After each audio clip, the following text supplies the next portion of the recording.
Thanks a lot. Welcome everybody. Today is the final day of class, in the class Neuroeconomics at the Erasmus School of Economics.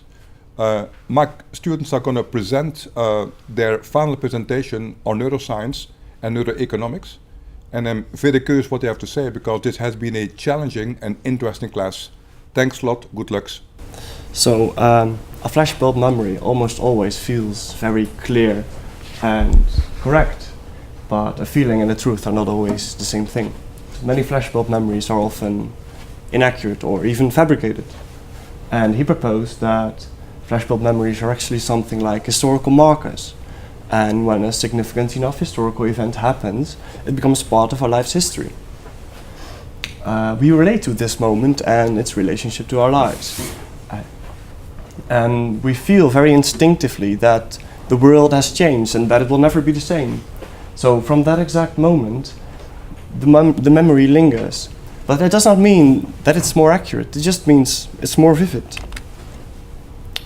Despite the great confidence we have in our own memory, specifically flashbulb memories, it's now a known fact that memories actually change and deteriorate over the years. And much of this change can be attributed to the plasticity of the neurons in our nervous system, which means that the neurons in our brain can change.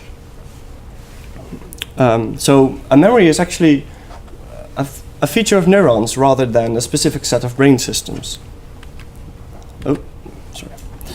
So it is now a well-known phenomenon that every time you take a memory out of our brain, or you recall an event, the memory can change, and usually this involves an updating process.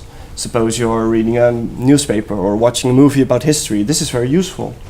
Or if you meet a guy at a party and you think he's really nice, and later you find out that he's actually a known ex-murderer. So you instantly update your memory about this person and change your opinion, of course.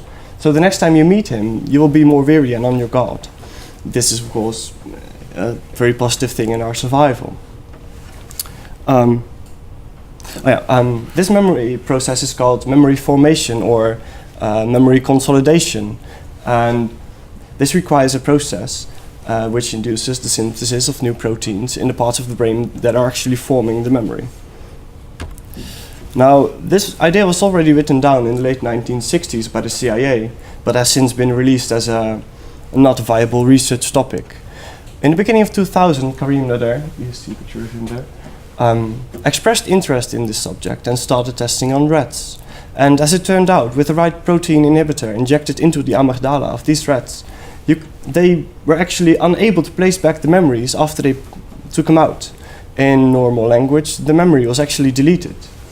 Now, imagine the possibilities in treating this, in using this as treatment for, suppose, a post-traumatic stress disorder or a broken heart. You could actually go to the doctor, recall this traumatic event, take a pill, and the next time you face a stimulus, there would be no emotional response to it.